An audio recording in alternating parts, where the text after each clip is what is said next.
Welcome everybody to Friday's Irish Whiskey Lock-In live stream. It's that time of week where we get together, we end isolation as best we can, and we come together to raise a glass of something Irish, preferably, drop of brown water in our glass, come together to make sure we're all doing okay, check on one another, and have a little bit of crack around Irish whiskey. It's a nice way. I found it a nice marker in the calendar, something to look forward to each week, something to build up to, get to see so many familiar faces in the comments, have a bit of crack, bring on interesting people to talk to who know far more about Irish whiskey and drinks than I do, but they make me look good by coming on the show with me. So we're going to have a good time again this evening. So wherever you're joining from, let me know where you are and what you're drinking. I'd love to know what's in your glass tonight. We're going to have 3 great whiskeys that I'm going to be drinking.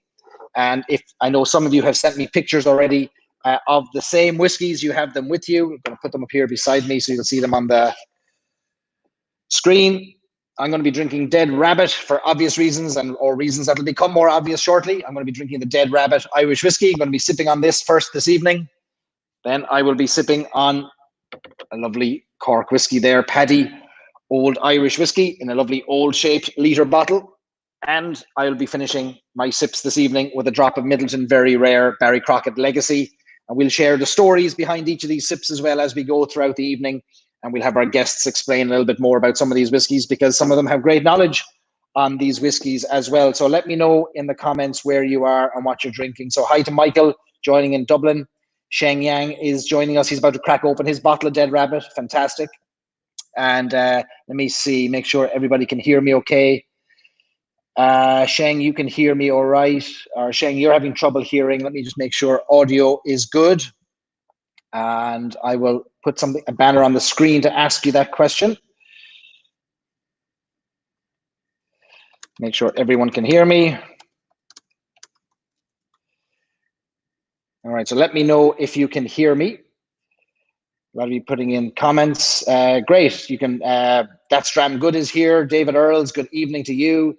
Nicholas, good to see you again. David Earls, John Maritko, Sean O'Neill, drinking Glendalough, 13-year-old Mizunara, fantastic. Audio is grand, says Whiskey Straight Al, good stuff. Only one person, Sheng, it looks like you're the only one who can't hear me at the moment. Ed Powers says, turtleneck check. Yes, it's the return of the turtleneck. There was great disappointment last week when I wore a button-up shirt and people left the live stream in droves because you're only tuning in for what I wear, apparently. JJ is joining us from Toronto. Great stuff. Hinch Distillery is here with us. Jeff Adams can hear us on Facebook. All right. Great stuff. All right. So we are, right, 50, 60 people here already. Great stuff. Yeah, loud and clear. Great. So Sheng, I'm not sure. It might be something on your end that you can't hear me. Try watching on YouTube if you're watching on Facebook, or try watching on Facebook if you're watching on YouTube. We're also going out on Irish Whiskey Barry on Twitter, and we're going out on Stories and Sips on Twitter as well for those of you who want to tune in across any of the 4 different channels. So thanks everybody for joining me again this evening. We're going to have a bit of crack tonight. So again, let me know where you are and what you're drinking. So we've got 2 special guests that we're going to bring on in a few minutes to share some stories with us. We're going to have a bit of a Q&A, grill them on a few aspects of their businesses, talk Irish whiskey, have a bit of fun. I love this opportunity to meet the people behind Irish whiskey and the drinks industry, and people doing interesting things and working in interesting aspects of the industry. And so this is a great chance for you to ask questions. So we'll have 2 great guests coming on, and I'd encourage you to type any questions that you have over the course of the evening into the comments, and we'll make sure that we get to as many of those as we possibly can. So Sheng, you can hear us now. That's great. Joe Moore is joining us from Dublin Airport. He's drinking a trilogy of Middletons. Fantastic.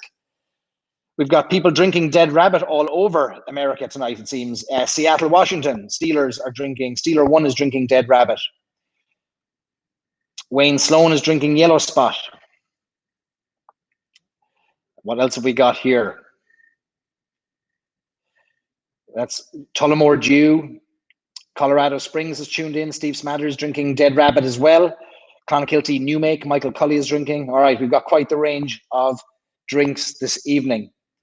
So I shared the 3 whiskies that I'll be drinking: the Dead Rabbit, Paddy Irish Whiskey, and Middleton Very Rare Barry Crockett Legacy over the course of the evening. Before I bring on our special guests, I wanted to touch on a little bit of whiskey news. So each week I'm trying to share what's happening in the whiskey world. There are some limited things occurring. Many distilleries have reduced capacity currently as they make hand sanitizer, but it's good to see that there is still movement and happenings and news coming out of the whiskey world. So the big thing happening in the whiskey world this week, I believe, is the fact that tomorrow is World Whiskey Day. So let me share a little bit of this week in Irish whiskey news. So tomorrow, May 16th, is World Whiskey Day. Atrociously spelt without the E, but we'll forgive them for that because we're going to hijack it anyway. So World Whiskey Day is tomorrow, a global day, a day of global whiskey celebrations. And Irish whiskey is part of the world of whiskey, of course. And so there is going to be some activity in the Irish whiskey world tomorrow related to World Whiskey Day. The first thing worth mentioning is that tomorrow there will be the announcement of a brand new dream cask from Redbreast. Redbreast Irish Whiskey will release the 3rd, or they will announce the 3rd of their dream cask series. And that will be announced in the Birdhouse, which is their members area. It's free to join. Just go to the Redbreast website and you can join the Redbreast Birdhouse. And at 3 p.m. Irish time, they will make an announcement about their 3rd dream cask release. So that's exciting. That is 7 a.m. my time in the West Coast in San Diego. So I'll be having a breakfast party to watch the release of the announcement of what's coming next with Redbreast. So that's exciting. Also exciting news in the world of Irish whiskey, and very topical news because it just happened tonight, is the announcement by Dunville's, by Ecklandville Distillery, who released 2 single cask whiskies added to their portfolio today. And I believe there has been enormous demand for these whiskies already. It's great to see them reviving. This Dunville's is great Belfast whiskey name, and doing incredible things, releasing some incredible single casks. These 2 single casks are Palo Cortado sherry cask finishes, 2 each bottled at a different ABV, 48% and 55%. And if you want details of those, go to the Ecklandville Distillery website for more information on those exciting things. I know many of you were part of a tasting in Ireland for these tonight, and I think it sounds like you had a great time tasting those. Tomorrow being World Whiskey Day, there is also something interesting happening in the Jameson Bow Street Distillery. So Jameson on their YouTube channel tomorrow evening, Irish time, will be hosting a bunch of festivities related to Irish whiskey. They will be doing a virtual tour of the Bow Street Distillery, which you can watch on the Jameson YouTube channel. There will be an Irish musical guest. Gavin James will be performing live on the YouTube channel as well. And I think it's a nice chance when we can't get to the distillery in person, knowing what's going on at the moment. It's a nice chance for us to get behind the scenes and join in with one of the most revered and certainly well-known Irish whiskey brands, Jameson, and for us to experience a little bit behind the scenes there at the Bow Street Distillery. So that is what is happening in Irish whiskey news, I believe. That is everything I have to share on that side of things. One more announcement before I introduce our guests. For those of you who follow along to Stories and Sips on Facebook or YouTube or on social media, or listen to our podcast, you will be familiar with, or you will know that I released a new episode of the podcast this week.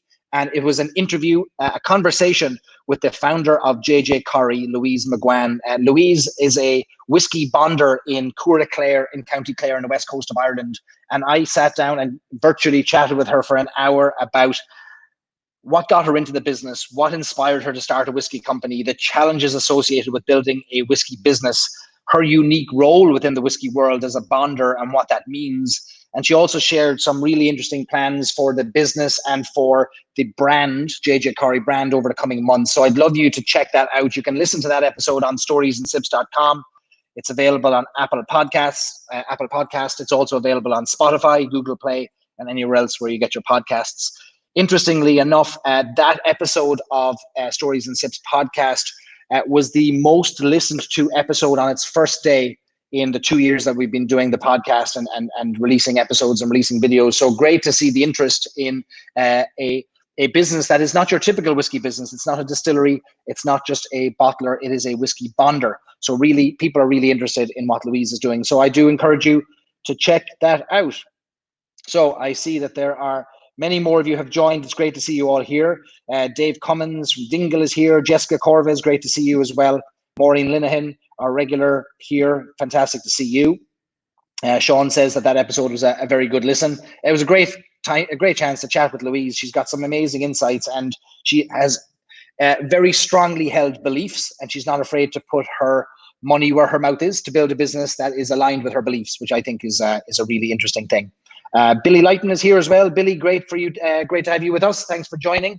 And delighted that we're seeing so many representatives from the different areas of the whiskey world here on our live stream every Friday.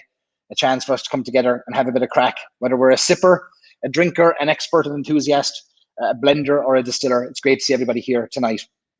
Alrighty, so let me see what's next on my very official list here. I think it's time to introduce our two guests. So let me introduce a familiar face that is coming back to us. Mark McLaughlin is joining us again from Ireland. We were lucky enough to have Mark on with us a few weeks ago, and there was a great reception. Mark, thanks for joining us this evening. Hi, Barry. Thanks for having me back, sir. It's great. Great to have you. Looking forward to this again. Talking about pubs and talking about whiskey. I suppose it's my forte. But nothing else you want to talk about? Your other guest deserves a bit bigger of a introduction than I do tonight. But thanks for having me back. Looking forward to this, sir. Thanks for joining us, Mark. And our second guest, for the first time, we have two guests this evening. Jack McGarry, co-founder of The Dead Rabbit, one of the world's best bar, multiple times in New York. Jack, thanks for joining us. Thanks for having me. I'm very excited to hang out with you guys today. If you'll notice, Jack is actually in The Dead Rabbit. He's the only person in the world that's in a bar, and not only in any bar, but The Dead Rabbit of all bars. Yeah, I'm looking forward to not being the only one here. No doubt. So, Mark, we had a chance a few weeks ago to hear a little bit about your story and your background in the whiskey world, which we were delighted to hear, and many people are interested in your varied background. I want to ask Jack a little bit about his background and what led him to starting the Dead Rabbit. So, Jack, let me see here. I've got a few questions for you. So, best American cocktail bar, world's best drink selection in 2014, world's best cocktail menu, world's best bar twice, international bartender of the year, multiple award-winning cocktail and whiskey books, and Irish whiskey with your name on it. I just have one question. Where did it all go wrong? Yeah, I mean, listen, we've been very lucky. When we started out in Belfast, obviously at the Merchant Hotel. That's not where we started out, but that's where I started with my business partner Sean Muldoon. And we were fortunate to win quite a few awards whilst we were at the Merchant Hotel, and it was due to our work at the hotel in Belfast that we came across an opportunity to come to New York and open up our dream bar. And that was our angel investor basically said, create a bar that's not going to be here today and gone tomorrow. Create a 100-year bar. And for us, when we looked at that, we worked obviously in a 5-star hotel environment, and and there was a big there. I don't. For those of you who have been to the Merchant Hotel, I'm sure there's a couple of you on the call. In the old part of the hotel, there was steps leading up to the cocktail bar, and for a lot of people in Belfast, those steps may as well have been Mount Everest. You know, it was completely for some people it just felt very pretentious and not accessible. So when we got the opportunity to open up our own place, we really wanted to make the cocktail bar much more accessible. And so we had two loves in our lives in terms of the industry, which were traditional Irish pubs and world-class cocktails. And those two weren't necessarily symbiotic before we opened Dead Rabbit. And our whole goal was to bring those together in terms of the accessibility of an Irish pub with the world-class product offering of a cocktail bar. And that's really when we framed the story around the Dead Rabbit. There's a New York Irish story there, and there's our mascot is an Irish guy who came to America. So there's a whole deep, rich story there. But in terms of how we got our start with New York, it was all to do with bringing a cocktail bar together with a phenomenal pub. and that obviously is an extension of that. That's what really led us into Irish whiskey and having a massive Irish whiskey selection and learning about the category. So when you first opened the bar, Irish whiskey or Irish pubs would have had maybe a different there'd be a different perception of what an Irish pub is in the States compared to what you ended up building. absolutely, yeah. So how did you decide, or why did you decide that we weren't going to go down the road of the tricolors hanging from the ceiling and the shamrocks on our lapels and build something different? Yeah, I mean, listen, Barry, you know yourself with being in San Diego, an Irish pub to an American is a very different. It's an alien thing compared to what we're used to back home. And when I came to New York, I had no idea. You know, I was just used to the Irish pub of Belfast, particularly like the Duke of York, Kelly Cellars, Madden's, and even some of the newer pubs of Belfast, like the Garrick and stuff like that, but proper pubs. But I came here, and an Irish pub was like it was a vehicle for an operator to serve a terrible pint. It was just a terrible product with some guy with a dodgy accent behind the bar, and everything else was crap. You know, it was what I would call McFakes or Biddy McBollocks. You know, it was just not an Irish bar. So we really wanted to be authentic. And when we done some of our due diligence with the bars in New York City, we realized that Irish whiskey was just not used. We went to a famous restaurant in Brooklyn because we were researching an element of their offering which we were looking at incorporating in New York, and we quickly rubbished the idea because we didn't think it would apply to us. So what we do in every bar is I look at a bar the same way I look at when I read a book. If you take one thing away from each bar, one thing away from a book, it's been a worthwhile enterprise. So we started scanning the restaurant that we were in, and we seen that they had an unbelievable selection of scotches, beautiful array of Amari, beautiful array of Eau de Vie and stuff like that. But when it came to finding a bottle of Irish whiskey, we couldn't see one. So we asked the bartender to that end, do you have an Irish whiskey? Because we assumed there'd be a bottle of Jameson or Bushmills or Tullamore or something like that in the well, and he said no.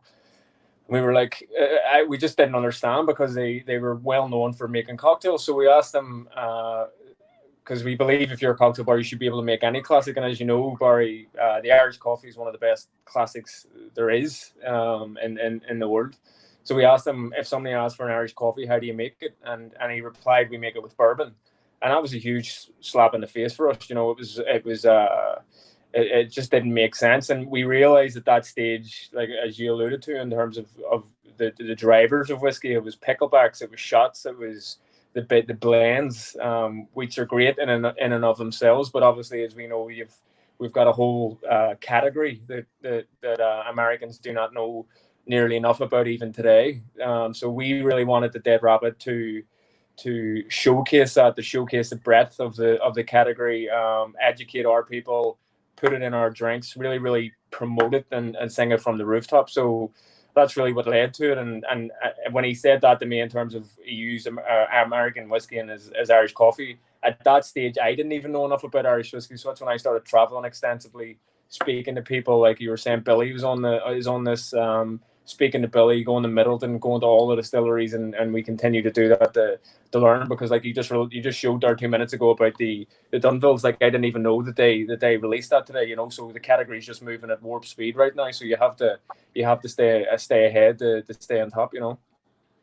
One of the things I've noticed from being both a customer at the Dead Rabbit and also just reading interviews that you've given in the past, and also seeing the content that you as a company put out there, you seem to be maniacally focused on two things, process and service. Yeah. And when you mentioned the Irish coffee there, and I read the steps that go into both the steps you've taken and the process you've established to create your Irish coffee, and also what you do to create the perfect pint of Guinness. Can you help the audience a little bit understand some of the steps that have gone into each of these, and talk about why process to you is so important at a bar of your volume? Well, to start off with process before we go into each one, you know, I look at everything for a bar based on your first 5 guests and your last 5 guests, because I believe when you're in the flow of service, things become very easy. You know, it's muscle memory, and it's the output is easy. But I look at everything in terms, as I said, the first 5 and the last 5, and the continuity between the whole way through. So when we opened the bar, our one of our first customers when we first opened back in 2000. God, I can't remember, 2013, I think we opened, 2012, 2013. But anyway, they came in and they asked for 10 Irish coffees. And at that point, we weren't set up for it. So the Irish coffees just messed up the entire flow of the bar, which ultimately was our fault. And when the Irish coffees were executed by the bartender, each one of those Irish coffees was not consistent. They were at a point where they would be over the 90% in terms of consistency throughout, but I mean that's not good enough for us. So we quickly realized then that we needed to codify and structure the way that we were doing the Irish coffee. So we looked at obviously each individual component. We were inspired by Dale DeGroff's recipe, but how do we execute that and scale that to serve? Like right now we serve 2,000 Irish coffees a week. So how do we set up a system to make sure that that's consistent the whole way through? So we looked at a couple of different avenues in terms of keeping the coffee and the sugar mixture hot. So we were looking at bain-maries and stuff like that, but we settled on the sous vide, which is a temperature controlled water bath, and we set it to a temperature which is I believe we have it at 73.5 degrees. So that's the point before it starts going like it starts to like we feel like it starts to get bitter and caramelize. So when we have it at that temperature, it stays the whole way throughout service. And then we have the whiskey. So the whiskey is right beside it. It's an ounce. You fill it up just and leave a finger's worth of a space for your cream. And then the cream, we are very specific on the cream that we use. It's 36% fat content. We then have a protein shaker because we when we first opened, we were doing a Dale DeGroff whisk per drink, and obviously you cannot execute that when the bar's a couple deep. So we again, how do we take that viscosity and systematize it? So we settled on a protein shaker. It takes a couple of seconds to get the red aeration without the bubbles, and you float that on top. And when it came to, we done a test, and one of our bartenders, Genesis Cruz, who's very, very quick. It obviously takes 119.5 seconds for what Guinness says in terms of the perfect pint. So we had her pour the perfect pint through the steps, and then we had her, as she was pouring the pint, to make Irish coffees, and she was able to make 19 Irish coffees in 119.5 seconds, and then finish off the pint again at the end of it. So that was how we structured that. And then on the on the Guinness, when we opened Dead Rabbit, we were very small, and we quickly outgrew the space that we had in terms of 30 Water Street. So our kitchen was really small, our dish washing area was really small, and what happened was a lot of our glasses and our dishes were going into the same area to get cleaned, and that obviously wasn't great in terms of particularly the Guinness glass. So because what had happened when you were pouring the pint, you were getting this like coagulation on the inside of the glass, the points, it was the impurities in the glass. So we were getting that, and the guys were not used to serving great Guinness, to be honest. You'll go to many bars and there's many Instagram channels that you'll see that serve terrible pints that, like, it literally looks like an ice cream. So we realized, like, we're open, we're all promoting about the Irish pub, and we're not serving a great pint. So we when we were extending the bar, we looked at that as a great opportunity to turn our old kitchen into a dedicated dishwashing area where we have 3 steps of cleaning the glass, and it's hand dried, and there's racks and stuff. It was our old kitchen that we completely redesigned just for the sole purpose of making sure that the Guinness glass was perfectly cleaned, and it could naturally dry before it was brought out to our staff. And then we had Guinness come in, trained all the guys how to do it.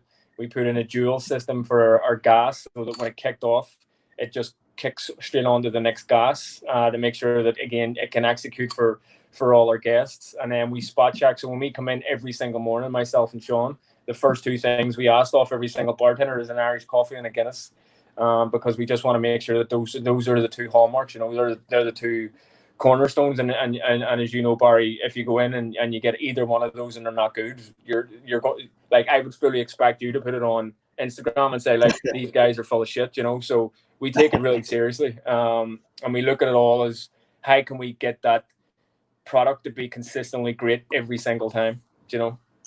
Where did that attention to detail come from? Would that have been started? Would you started it like that in the Merchant Hotel in Belfast, or was it before that, or was it New York where that evolved? I mean, there was a couple of different stages for me, and Sean's story is a bit different, obviously, and Sean's story is incredible as well. But for me, I was in school, and it was third period of school just before break in grammar school, and it was a chemistry exam, and the teacher read it from the beginning to the top, like who came first and who came last. And I came last that day, and that was the period before we went to break. So I remember sitting at break that time, and I must have been 13, 14 or something like that. And I remember, so she read it, she said I came last. And I remember going to break afterwards. And it was at that break that I made a deal with myself that I would never give that opportunity to anybody else ever again. If I was going to do anything, it would be done with 100% of my conviction. So there was that whole, and that was where my obsessiveness comes from. And then when I met Sean, obviously, there's a whole story there in terms of how I met Sean. But when I met Sean, and I met him at table 1 in the Merchant Hotel, which is the corner table when you first, it's in the left-hand side. And he showed me 2 pieces of ice, and one was crystal clear, perfectly cut. And the other one was full of cloud. It was cloudy and it was jagged. And he said there's 2 different types of people in this world. There is people that go for perfection to catch excellence, or there's the type of person that just coasts through life and does the bare minimum, you know. So he said, I'm only interested in that type of person. And when he said that, I was like, this is somebody that really thinks the same way that I think. And that's where our journey started. And there's obviously been, we've grown, developed and matured, obviously, as we've got into owning and operating our own business. And the big thing that I would say, obviously, as a bar or a business, you cannot be great at everything. You know, if you're used to the best hotels in Dublin or the Merchant Hotel or 11 Madison Park in New York, we are not that. We are not luxury. We are every day. But in our sandbox, we want to be the best. And our whole philosophy is you can't say you're the best pub and serve a ship cup of coffee. And that's what we come in every day. You can't be the best bar and go in and there's shit all over the toilet, or there's chewing gum underneath the bar seat or stuff like that. You know, every single detail matters, and that's really what we try to preach to our entire team. Well, it's obviously manifesting in ways that you want. There's lines out the door. You've had expansion. I mean, in 2018, you doubled in size to account for the demand that you had, and I it was really interesting to see how you've talked about really any business decision in the past. You've framed it always in terms of service, either being able to maintain a level of service that you expect or to achieve a new level of service. And I want to come back to you and talk to you about that in a second. But before I do, and I'm going to bring Mark in and ask him about his Irish coffees because I'm very interested in that too. I want you to tell me a little bit about the Dead Rabbit Irish whiskey, because I'm sipping it here. When did this come about? And tell us a little bit about the Dead Rabbit whiskey. So it came about, the Dublin Liberties obviously produce the whiskey, make the whiskey. So they came to us with this concept and about making it. And it's a blended Irish whiskey. It's a blend of grain and malt. And when we got involved with Darrell, who's the master distiller at Dublin Liberties, I feel like a lot of blends are quite sweet, obviously due to the grain component, which is great in terms of driving mass consumption. And obviously we wouldn't have a category to speak of without Jameson Original and what Turner Ricard and IDL did back in the day. So when this opportunity presented itself, we wanted to create a good quality blend and one that was not extremely sweet. So what we went through was 8 to 9 week. Well, there was a bunch of weeks in terms of the virgin oak finish, and we went from 8 to 16 weeks, and we ended up settling on between 8 to 9 weeks of the finish because we felt like it added the right amount of spice and dried it out to a good extent. So that's really it's for me, it's just a good quality blend. We're not trying to set the world alight with Dead Rabbit Irish whiskey. It's just an easy sipping And for me, it's a good, particularly for Americans, you want that segue from bourbon and rye. I feel like Dead Rabbit is a good pivot from there, So that's really the story behind it, and it's a good cocktail whiskey. It's what I would call a double adapter Irish whiskey, in the sense that because of its ABV and the ratio of malt and grain, it works well in shaken drinks, but it also stands on its own in stirred drinks. I like that you didn't bottle it at 40%. You went the extra 4% to the 44. Yeah. A little bit extra for which I'm delighted to see. This bottle is actually signed by Daryl. Actually, Daryl McNally, Master Distiller, has signed this. Oh, nice. And I got this bottle actually in San Diego yesterday when I knew that we were going to have our chat. I tried to get a bottle of Dead Rabbit so that I could drink it, and I placed an order online, and the order got cancelled yesterday. And I thought, I'm not going to be without a bottle of Dead Rabbit. And one of our Irish whiskey community in San Diego said, I have a bottle, I have it on my shelf, and you're welcome to it. And so yesterday I drove 30 miles to pick up this bottle. William Considine, you're here tonight. Thanks for sharing this bottle with me. I think that's a great representation of the Irish whiskey community, that they didn't want to let me be without this bottle. Well, you'll have to give me his address so I can send him another bottle. There you go. Now, William, you have it all sorted. So I'm going to be sipping on Dead Rabbit Irish whiskey. I know there's many others in the audience who are listening tonight who have Dead Rabbit, or some of you who even secured it. I know a few of you in Colorado bought it yesterday, which is great to see. I want to bring in Mark, and I want to ask Mark. Let me see if I can add you here. Make technology work for us. Mark, you went to great lengths last year to introduce me in person to the Irish coffee at Searson's, and you wanted me to see the trouble you went to in putting in place a process to make this a repeatable product that stood above the kind of the competitors or the rest. Help me understand how important it was, or why it was important to have a Searson's Irish coffee. Well, I think to start off, it's important to talk about the value of the Irish coffee. It's actually over the years that I got to meet Jack and his business partner Sean, and I've had numerous conversations with Sean over the year about the importance of the Irish coffee, and it's something that kind of I suppose inspired me and made me realize that this is such an important drink for Irish whiskey, because it drives consumption. And if you take Irish whiskey drinkers worldwide and you put them against coffee drinkers worldwide, there's millions more coffee drinkers than there are Irish whiskey drinkers. Where if you can get somebody to try an Irish coffee, they're very likely to try an Irish coffee if they like coffee in general, and they're not opposed to alcohol. And it's one way of introducing people to Irish whiskey, and it's an incredible drink when it's done well. So the Searson's, I suppose, Irish coffee came about. I suppose it came about after the Bank. So the Bank on College Green, which is part of the Chawke Group, is David Chawke's bar, and David would be very, very proud of promoting anything that is Irish and anything that is locally produced, anything that there's a story behind, anything that can add value to the customer experience.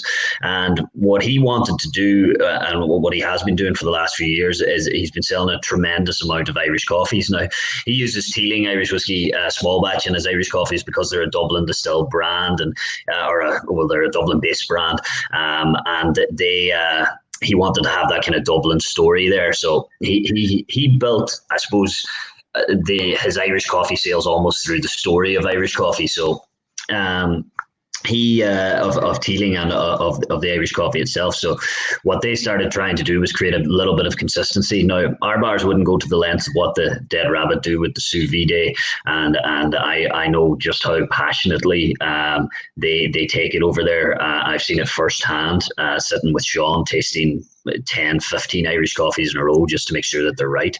But what we did was we figured out ways to make them consistently. And it's one of the things in both the venues, in the Bank and Searson's, they're now made, they're the only drink essentially that isn't made behind the bar. They're made at the coffee stations. In the Bank especially, it's the only drink that isn't prepared actually by the bar staff. It's prepared by the floor staff, or the bar staff, depending on how busy it is. But it's very much about creating a ritual drinking occasion. We we want people to come into the bar and try an Irish coffee. So, you come to the bar, you have an Irish coffee. And what David did in the bank was anybody that came through the doors, they have great hosts in there. The hosts would come, they would be seated, they'd be greeted, food, drink, whatever it is. And literally the next step then would be, have you tried our Irish coffee? And for that reason, then they would sell more and more Irish coffees. Getting the presentation of it right was obviously a big game. And then it would, I suppose, flow through from there. So what we've been doing in Searson's is just, I suppose, trying to replicate that, and that the Irish whiskey experience in Searson's, we would like that to start with an Irish coffee. But it's an incredibly important drink. And I had a conversation very recently with a new brand owner I'm not going to name names, but in one of the bars coming in. Gorgeous brand, really amazing packaging, just looked absolutely fantastic. Price point was premium, but not too expensive. And he says, what do you think we should be doing to try and drive volume? And I says, you should be trying to get yourself into some premium Irish coffees. And he says, Irish coffees? He says, sure, most bars put Dumfries in that. And I was like, that day has passed. And it's because of bars like the Dead Rabbit, bars like the Bank and College Green in Dublin that are championing Irish coffees that this opinion of Irish coffees is changing. The Bank and College Green is the number one Teeling small batch account in the country. And the reason that is because they use it in their Irish coffee. There's no other bar in Ireland that sell more than them. So there's a massive volume opportunity for brands there. And it's a really good way to get your brand into people's hands, because they'll always ask what it is, of course. And it's often overlooked by many, unfortunately, the Irish coffee as being something that is old, outdated, and something maybe from our parents' time, where there's often too much, maybe more of a focus on cocktails at its expense. And there's, of course, a place for both of them. I want to come back to you and talk a little bit about the service side of things, Mark, but I want to bring Jack in, and I want to ask you, Jack, a little bit more about the service side at the Dead Rabbit. So in a bar of that volume, how are you able to establish, first of all, a service standard and then maintain it? Like you mentioned, the process side, coming in the morning and tasting, but when there's 10 deep at the bar, and I've been there when it's 10 deep, and still the bartender will make eye contact, they'll acknowledge me, and they'll tell me they'll be with me in a moment, and they'll make me know that I've been seen. What's the approach to service, and how can you possibly maintain that? Yeah, I mean, so for us, training is everything. I'm of the firm belief that you're either moving forward or you're moving backwards. Standing still. And unfortunately, there's a lot of pubs and bars in Ireland and in America that feel like get to a place and they're happy with that place. We are just never happy. We always believe that there's room for improvement. And to go to your question in terms of how do we train that, a lot of bars will tell you that they do great hospitality, but what does that mean?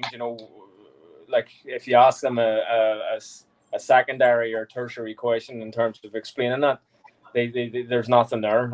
So for us, we are extremely clear on what the purpose of this bar is in terms of we want to bring the Irish pub into tomorrow. How do we get there in terms of our values? And then what does that actually look like in terms of what we're obsessive about and for the guests? So in terms of that would be summarized as under our facts, which is fantastic food. Again, pub grub. We do that really well. We make all our breads, we make the chips in house. Everything is done here from scratch, and we're very focused on that. Again, we're not EMP, we're not the Nomad, we're not a high-end restaurant. It's great quality pub grub. In terms of the A in the facts, it's authentic Irish hospitality. So what does that mean? We have that fully codified and explained in terms of you connect with the guest, you lead the experience, and you plant the seed for them to return. And then there's ways to do the connect. There's 3 ways to do that. There's 3 ways to lead the experience, and then there's 3 ways to plant the seed to return. In terms of the cocktails, then we're all about driving accessibility.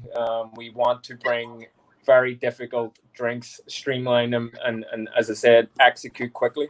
And then the T is for the trifecta, and you've touched on this, Barry, yourself, or not too long ago. We're hyper focused on our Guinness, on our Irish whiskey cocktails, which include the Irish coffee and the the Irish coffee martini, and drinks of that ilk. And then we're hyper focused on our Irish whiskey, and we've put together a thing that we have called the Irish Whiskey Genius program, and that is inspired by the likes of Steve Jobs. He has a Genius Bar, or if you go to Best Buy, they have the Geek Squad, and that's really to do with the fact that they should know everything about that category. If we have a couple of hundred bottles of Irish whiskey on our back bar, it means fuck all unless everybody knows what that means in terms of the difference between the grains, the malts, the pot stills, the blends, and that side. So we really try to educate. So what underpins all that is education, and then we're relentless in terms of following through in terms of the execution. So we spot check, we appraise our team. We're constantly in communication. So I wouldn't say we're micromanagers or anything like that. We give the tools and we set them up for success, and we make sure that they're following through on that. So I believe that's how we do it. And as I say, I don't think we're finished with that. I think we're in a great place with that, but I still think we have a ways to go in terms of Right. of the Irish whiskey component part of that. We really need to. We only literally started that in terms of releasing that program. We put it all together from the beginning of last year, and we literally just finished it up there before Christmas.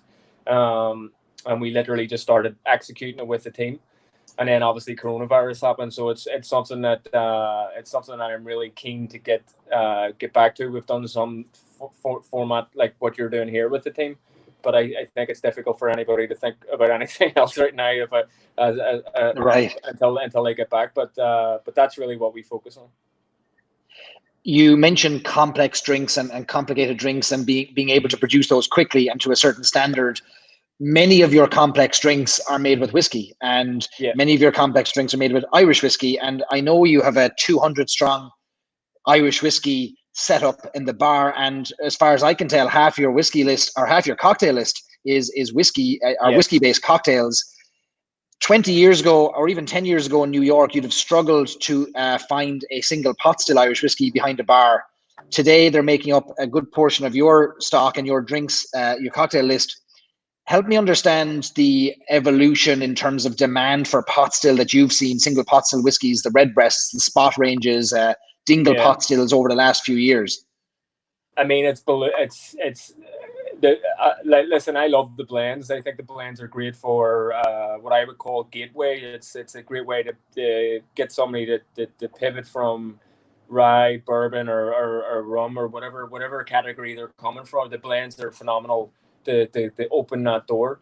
And then obviously you go through I think the malts of Ireland are incredible. I love the particularly the likes of the Pogue and Bushmill. I just think that they're stunning malts, and I'm really excited to see what happens with that side of things. Obviously with all the new distilleries, but the single pot still really for me is where my passion is at, because I look at everything in terms when we opened the bar, I was like, how do we get, because New Yorkers are cocktail mad, and the biggest driver of sales, and particularly in the city, would be the likes of the Manhattan and Old Fashioned.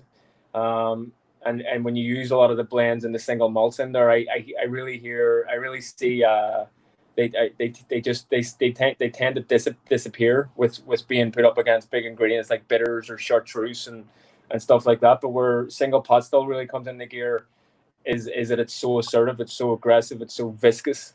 And for me, it opens up a whole other style of cocktails that we wouldn't be able to otherwise do with what we've got with the grains and the blends and the malts. So we were able to do great riffs on the old fashioned and really promote the Tipperary and drinks like that.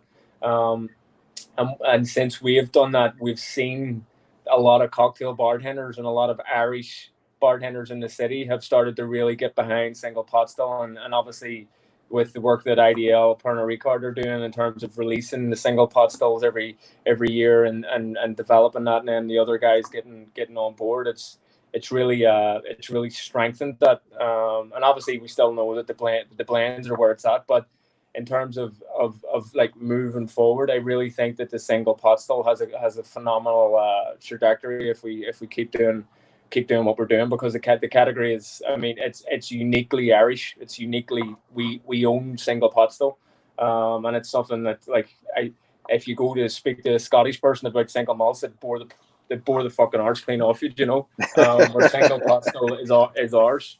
So it's just something I'm incredibly excited about, and like with the guy, like everybody up here in the parlour and downstairs, we're all about the pot still, you know. That's really what we're trying to promote. Are you seeing more of them called for by name in the bar now than before? I mean, absolutely. The Redbreast line, the Spot line, the Powers line. I mean, they would have only have moved if you put them in a cocktail. But now they're like, we're not. To give you an example, like the Yellow Spot is not on a cocktail. The higher ends of the Redbreast are not on cocktails. John's Lane is in one drink, but I mean, we go through bottles and bottles of this stuff a week because people are coming in and ask for it, and we in this bar we by far outsell vodka, the Irish whiskey, and that is a very rare thing in New York City. We completely blow vodka out of the water, and the amount, it's not just like, obviously we sell a lot of Bushmills because it's in our Irish coffee and stuff like that, but the amount of whiskies that we sell across the board of the single pot stills, the single grains and malts, we half of our liquor room is dedicated to Irish whiskey. Do you know? That's fantastic to see, and I'm delighted when I go into a bar now, be it in New York or San Diego or even Columbus, Ohio, where I've spent a lot of time, and now I'm seeing the full range of Redbreast, for example, in Columbus, Ohio, and having grown up 10 miles from the Middleton distillery when it was the only distillery in the Republic at the time. And of course you had Bushmills in Northern Ireland, like these two distilleries back in the 1980s, which there wasn't a lot of pot still finding its way over to America back in the 1980s. There was back in the early 1900s, but since then there was a big drop off for many years. So it's great to see it coming back again. I mean, you're 100% right. When we used to go back home to Ireland, you would see most pubs back home have a bigger selection of scotches than they would Irish whiskey. And never made any sense to me. But now we're going back, like we just done a tour there. Oh God, it would have been a year or two ago for the Barley to Blarney book. And every bar more or less every bar we went into had a superior Irish whiskey selection. You know that. So that's definitely, we're definitely moving in the right direction with that stuff. It's in the right direction. Sheng Yang says, "Dead Rabbit Pot Still Edition. Make it happen, Jack." You heard it here first. That's the demand. Mark, I want to come back to you. I'd love for it to happen. You'd love for it to happen. All right. Well, maybe it can happen. There are some influential whiskey people on the stream here tonight who could certainly assist.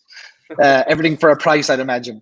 Mark, I want to come back to you and talk to you about pot still whiskey. So many of the pubs in the Chawke Group were around when single pot still whiskey was produced in Dublin, and you've got some pubs that were within a mile of the distilleries back in the day.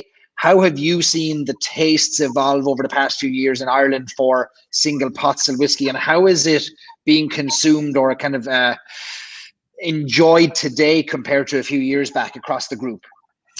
I suppose pot still whiskey in Dublin, in Ireland, is grown dramatically over the last couple of years.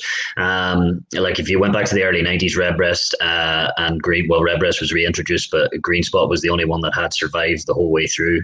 You go back to 2009 when Green Spot got its rebrand again, it was just Redbreast, kind of Green Spot, but we've seen a lot in the last kind of decade now through the Irish distillers portfolio. I think not many people, even going back 5-6 years, not many people were drinking pot still whiskey in bars. But the work that Irish distillers have done with the Redbreast range, the Powers range, the spot whiskies that Jack was talking about there, I suppose really put them in the centre of people's focus when it came to premium Irish whiskey.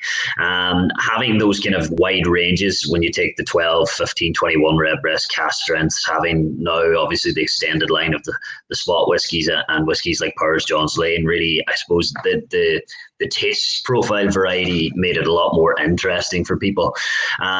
I think right now there's a real opportunity in pot still whiskey for Ireland. If you take globally, you take the whiskey market across the world, single malt is the phrase that is synonymous with quality. People, you say single malt, no matter where you go, people think whiskey. Now, generally, sadly, they think Scotch whiskey, but pot still whiskey isn't understood in the same way, and pot still whiskey won't be understood in the same way unless the industry itself starts looking at pot still whiskey a little bit differently. It is a premium product, and it can be a premium product. Like, obviously, we have amazing drinks like Redbreast 12, but there is a massive gap in there for something that is more, I suppose, attainable, more usable in terms of pricing, in terms of quality, maybe in terms of accessibility to bars, especially. Products, the one that stands out at the minute is the likes of Powers 3 Swallow. It's a really fantastic bourbon matured whiskey. It's soft. It's got that oiliness. It's got a little bit of the pot still spice. It is distinctively pot still whiskey. It tells that story, but it's at a price point where bars can realistically, any type of bar can realistically look at using it going forward. Now, we've seen Dingle have released single pot still whiskies, which were quite expensive when they were released. They go massively on the secondary market, but there's not enough volume there to really even look at that. Teeling have done a couple of batches now. They've settled on their batch 3 of their pot still, Dublin distilled pot still, which they say is going to be their one going forward. Again, it's probably a little bit young. The maturation isn't quite there yet to make it, I suppose, as usable as maybe you would want it to be. We've now seen Drumshanbo have released their first release has been released in the next couple of weeks with the oats. Again, it's a little bit young, but I think those types of brands should be looking at, when they have mature stock of that kind of 6-7 year old, they should be trying to create pot still whiskies that are incredibly well crafted, using casks like what the Dead Rabbit have used in their blended whiskey, virgin oak casks, using refill bourbon, maybe using a little bit of sherry, create whiskies that are diverse, that can be used in drinks, because until pot still whiskey is accessible to cocktail menus, until you can literally sit down and go, any bar goes, I can use that whiskey in multiple cocktails, it's going to hit my GP, it's going to hit my margin. People aren't going to, globally, it's not going to get the same exposure as the likes of a rail bourbon will, as the likes of blended whiskies, Irish whiskies will. Pot still won't grow at that rate. So it's now kind of up to the industry itself to take pot still to the next step. Irish distillers are doing amazing things in the premium range, high end, but there's a massive gap in there. And if we want pot still whiskey to I suppose, rise to its potential, they do need to start looking at it a little bit differently. Mark, is there an age that you believe a single pot still is best at? I mean, Middleton was the only flag bearer for many years, and were able to lay down stock that we now have access to. Some of their stock is older than 30 years that they're drawing from for their current lineups of pot still whiskies. The newer distilleries don't have that luxury and are releasing younger pot still whiskies. Is that a good or a bad thing? And in your mind, is there a sweet spot in terms of age and distillate maturation and distillation where you feel new whiskies could be released? In terms of age, I think age is a tough subject when it comes to whiskey in general, because if you've been lucky enough to try as many whiskies as I've tried whiskies that are 3 and 4 years old. They're absolutely incredible single cask whiskies that are outstanding at that age. I think what these distilleries need to be doing is putting their distillate quality first. So it may take months before they get their distillate quality right. It could take a year to get it right. Go out and spend the money on getting the right distillers or getting the right consultants in to help you create the right distillate quality. And from there, you need to get on top of your wood management, get on top of your cask management. It wasn't until the late 1980s that Irish distillers actually went there. In 1986, 87, when Frank McCarty came to Bushmills, he talked about Brendan Monks, who was the previous master of maturation in Middleton, and he did a full audit on all the casks that Irish distillers owned at the time. And apparently, now Billy would be able to tell us probably that a large amount of these casks were were removed, the liquid being recast into better quality wood.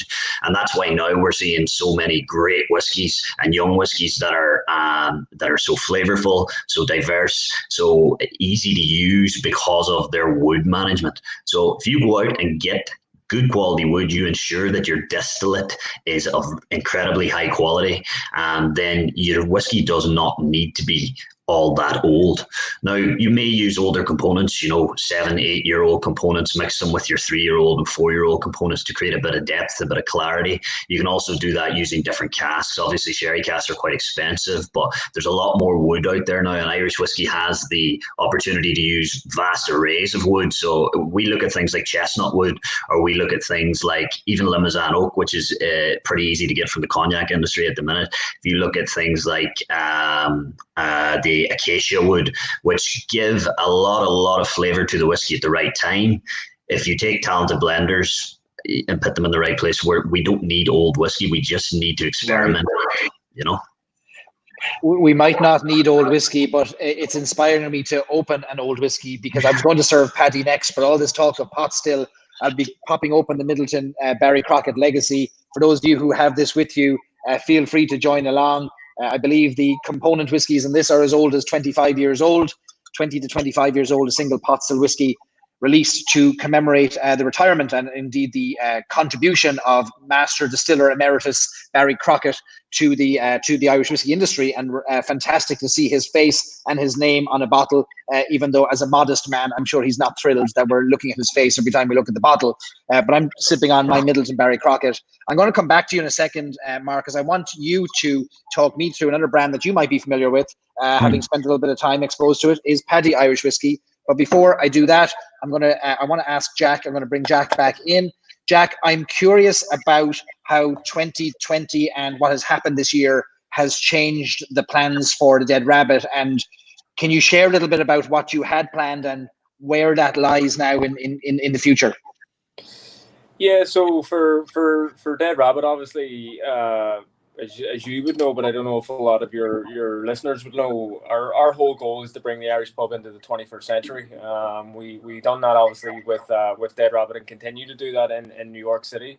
We did experiment with doing another project to showcase that we were not a one-trick pony with Blacktail, but the location with Blacktail wasn't ideal. And we sort of came to we started looking at what do we want to do for the next 5 years, 10 years, 15 years. And really our whole focus was to realign with the Irish pub and Irish whiskey. That's what gets us out of bed in the morning, So what can we do with that? So obviously extend the Dead Rabbit, really focus on the operations here, future-proof the New York store. And then obviously we wanted to focus on the initial 5 years, which would have encompassed New Orleans, Nashville, Washington DC, Boston, Chicago for the next 5 years. Now we purchased the store in New Orleans, and it's a beautiful building. It's not dissimilar to the shape of 30 Water Street. And it's in the French Quarter. It's a street and a half away from Bourbon Street, so you can capture that tourist crowd, but you'll also be of service to the local community. And you're far enough away. Bourbon Street's a bit chaotic, so you're far enough away from that insanity, so you can benefit from it, but you're away from it. So we've got a beautiful store that's like a minute away from the Napoleon House. It needs a lot of work done to it. It's 2 years younger than the building that we bought in for New York. So the plan with New Orleans was to take the tap room model and bring it and start to scale that. Now the pub that we do in this, or the cocktail bar that we do in the second floor, is a phenomenal experience. But again, it's what I would look as quite an elitist and sophisticated experience. It's a sit down only. It's very deliberate. That's where we do our menus, and it's a high staff, very, very high training to execute that product. So we want to take the great pub model and bring that to the cities that are competitive for the Irish pub, that have an appreciation for the pub, but they haven't had an amazing Irish pub in their city. So the cities that I've just mentioned to you. I mean, there is some great pubs in those cities, but we feel like we can go in and be extremely competitive in those cities. And that's really what we want to do. So we were initially planning to open up the New Orleans store in October of this year. We will now just put that back a year and wait until the vaccine and stuff is in place, because there's absolutely no point in opening under any type of limited capacities and stuff like that, you know. So we're in a good place in terms of we can just kick that down the road. We had done all of our demolition. We're going to seal the building and then start to work back again in January. And then that'll obviously give us the time to really focus on New York and get that back open, because obviously getting open and staying open is going to be a big fight in and of itself. But again, I'm looking at the upsides of it. There is going to be great opportunities from it, which are unfortunate for some people, but good if you can stay in the business. When there is a vaccine, property will be cheap. So we will be able to look at like great stores in different cities across America.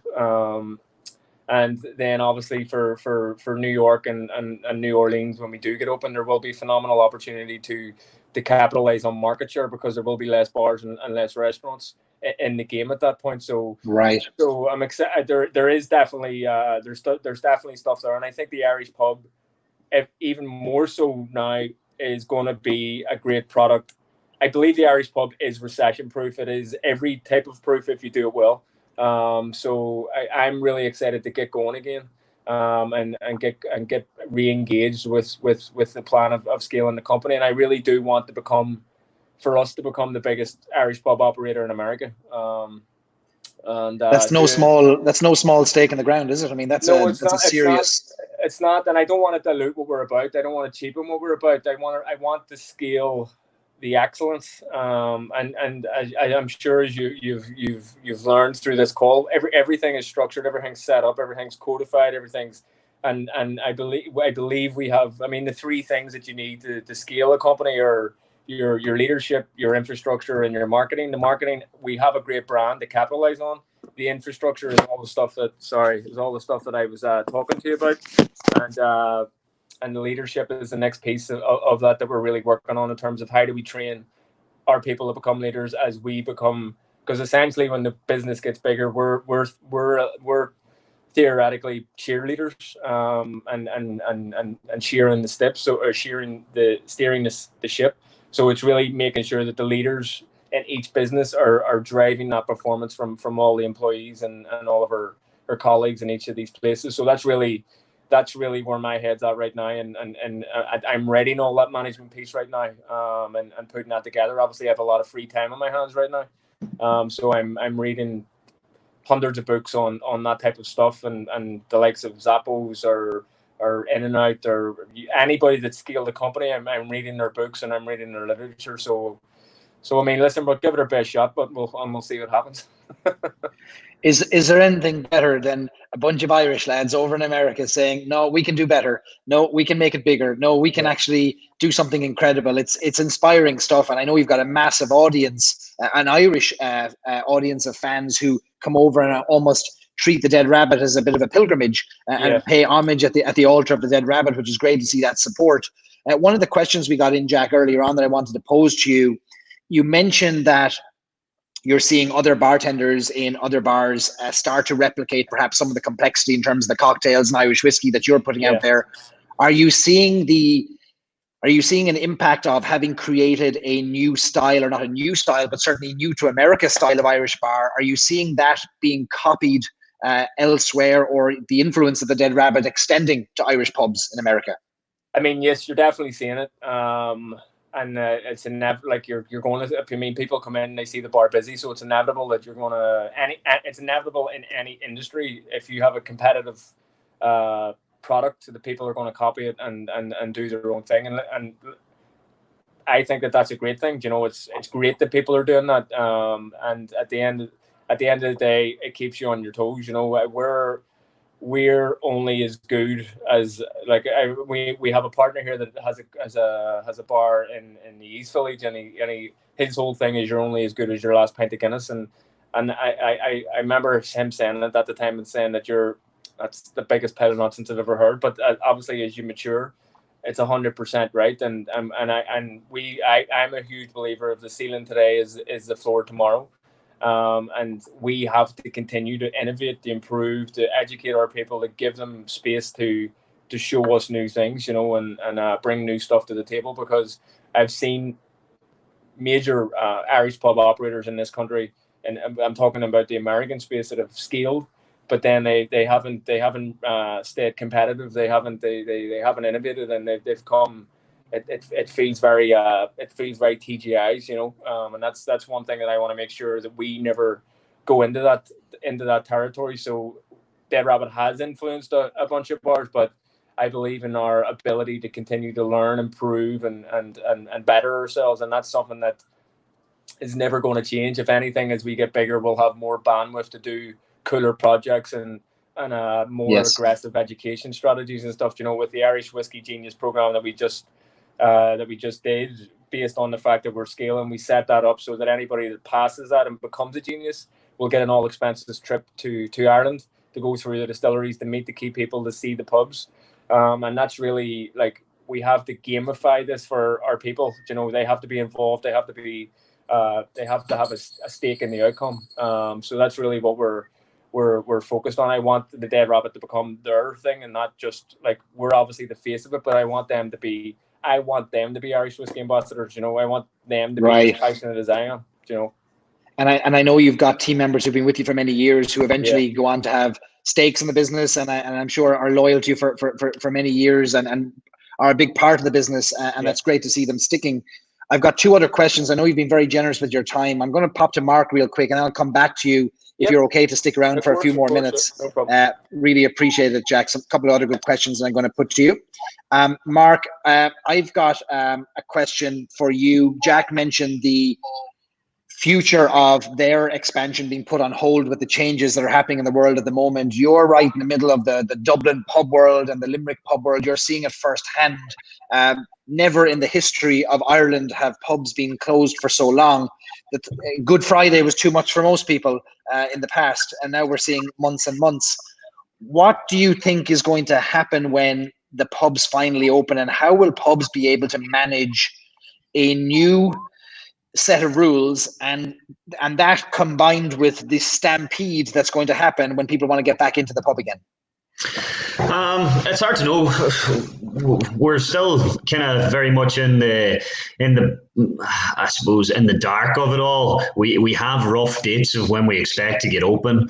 I know the Chawke Group is hoping to reopen our red bars as restaurants, in that we have a lot of restaurants licenses so to operate as restaurants. But depending on how, if we get a second wave of this virus, nobody really knows how long this could go on for. So I think it's important for the bar industry as a whole to kind of start taking a look at itself in terms of how can we do things better. If we open at minimum capacity, it might not be viable for a lot of people, or if we open at maximum capacity, how can we be a better version of what we were before? So, Jack was talking earlier about how they break their business down and how they, formulate three things to improve, or three things to focus on throughout their whole service. So for me, I think the easiest way to actually sum up our businesses in the Chawke Group, and it's something that David always talks about, is food, drink, service, and atmosphere. So they're the four key pillars to our business. If we can look at those pillars, food, drink, service, atmosphere, and we can improve each one by 1% every year, then in essence, our business would grow by 4% every year, which would be a great thing if you weren't going through a pandemic. So right now, we need to be looking at what our food offering is. Is it a good representation of our brands? This is what all businesses should be doing. Are we supporting the right producers? Are we supporting, are the suppliers supporting us correctly? How can we make our delivery of this better? You take drink into perspective, now's a good time to educate. There's only so much you can do. We're encouraging everybody to, learn a little bit more in the background. As Jack said there, it's kind of very hard to do video calls and stuff like that. It's hard for anybody to kind of focus on these things, but you're hoping that people are trying to get better.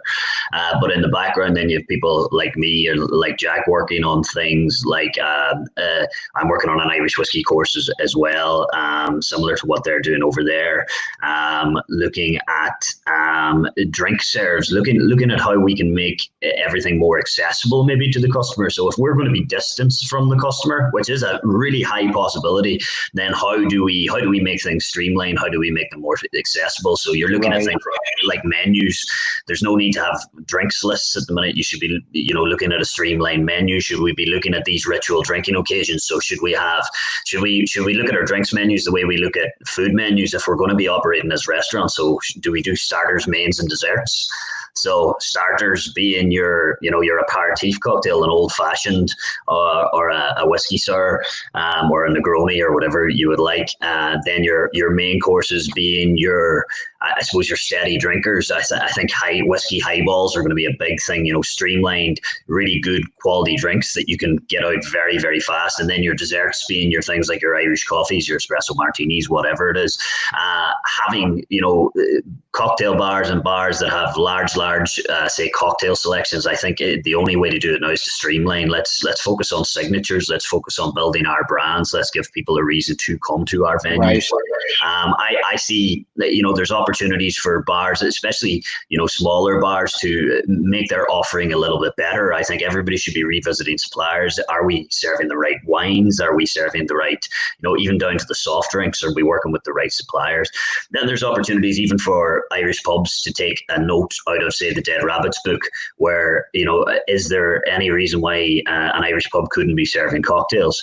There could be a business opportunity there for someone to be doing pre-batched, really high quality Irish whiskey cocktails using pot still whiskies or using single malts, and giving them ready to drink so that Irish pubs can serve them and putting them at the right price so that people can now get an added element of what they're doing. Find some pubs that have maybe focused on having you take atmosphere into your occasion. Pubs that maybe don't have TVs. I'm not a big fan of TVs, but have never done, say, live music, etc. Maybe they should be looking back to the past as well as looking forward to the future. You'll see some pubs maybe doing traditional Irish music sessions again.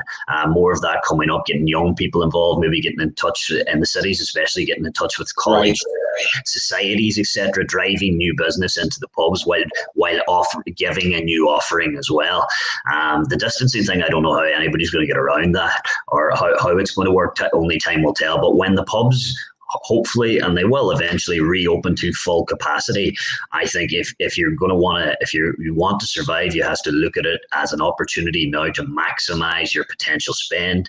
You're going to be looking at people's, attitudes toward drinking, I think, are going to change. I feel like people are going to it's not going to be going for a pub crawl. It's going to be going to one bar looking to spend the evening there. So you're looking at elongating people's stay. You're looking at maximizing their spend.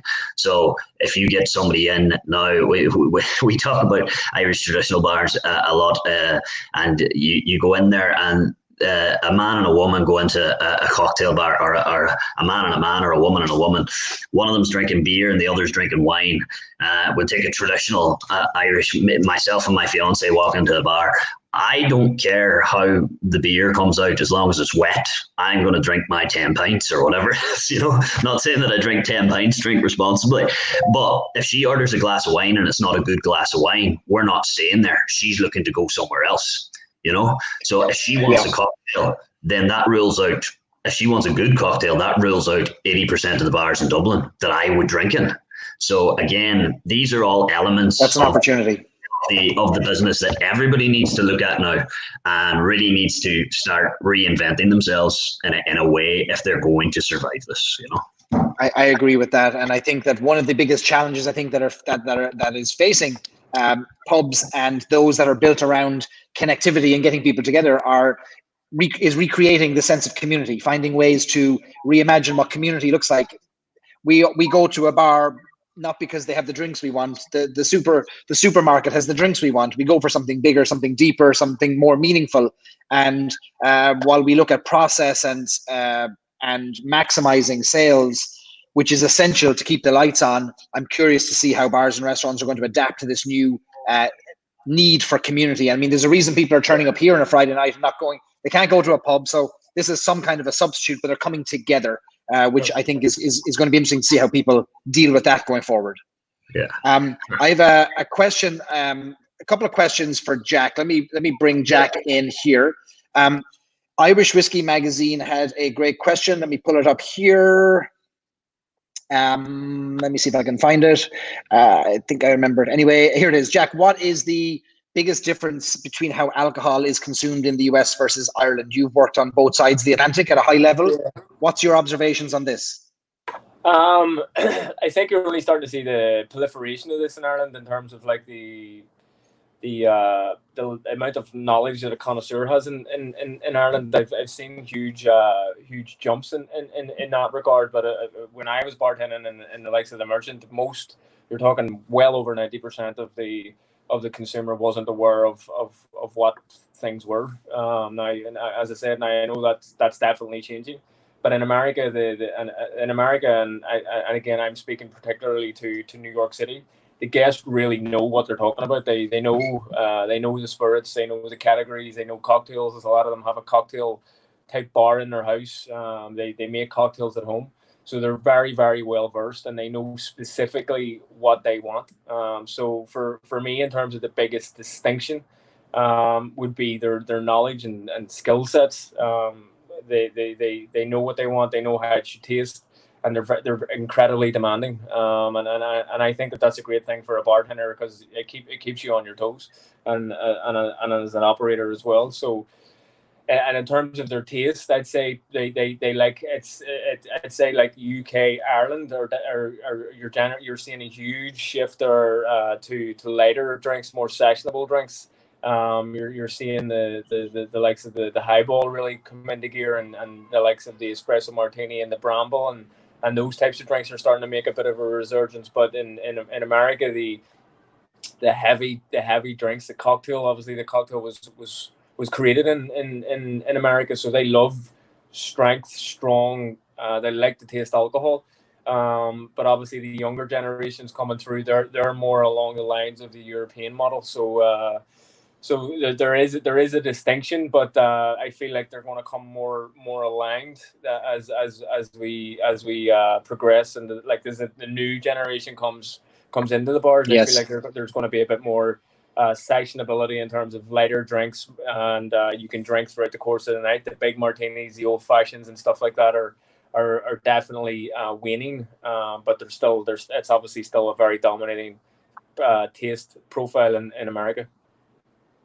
When whenever I do an Irish whiskey tasting with a group of Americans, which is the audience I work with, being in America, when I introduce Irish whiskey at the start of the tasting, I'm always keen to mention that in Ireland, we don't do shots of whiskey. We sip our whiskey. But in America, the Irish whiskey brand has been built on the back of shots, which we might cringe at, but we can't ignore the financial impact that has had on the industry either. And what's your stance on the shot culture versus the sipping culture? I mean, I'm not a big fan of the shot culture myself. Like in Dead Rabbit in the weekends, I try not to come in the weekends. It's just not my cup of tea. If I come in, I'd end up throwing half the people out. It's just not the way I want to see things being drank. But I'm obviously not naive to the way people like your heavy consumption nights. So for me, I would be much more sipping to appreciate, and it's the same way in terms of my the way I like to socialize. I like to be like this. It's like I like to be one-on-one. I like to be having dinner, small group.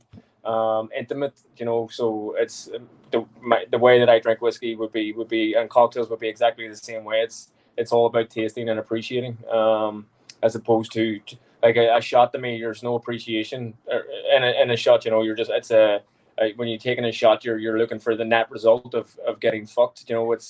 it's not appreciating the spirit. So right. So that's my own opinion on it. But again, it's each to their own. You know, if you're drinking Irish whiskey, I'm not gonna be too upset about it.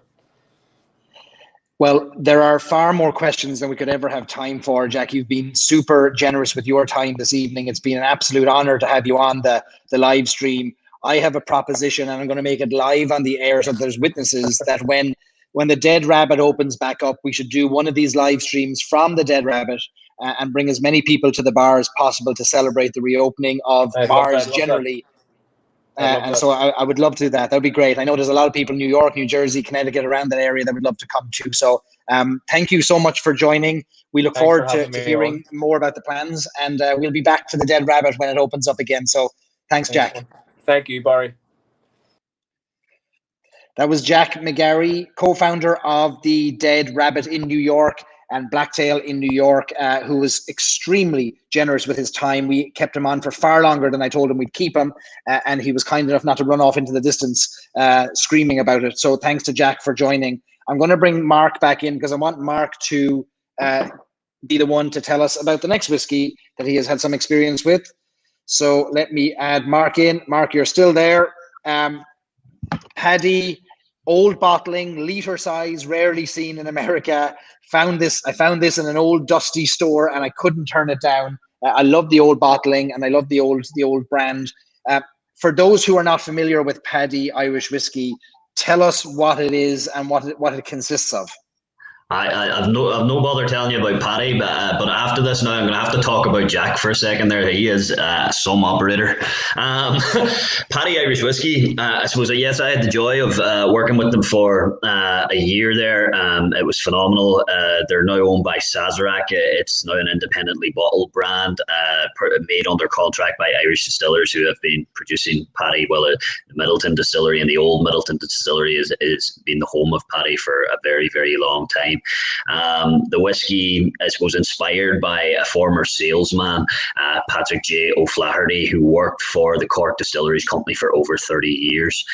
He started with the Cork Distilleries Company, I think it was 1892.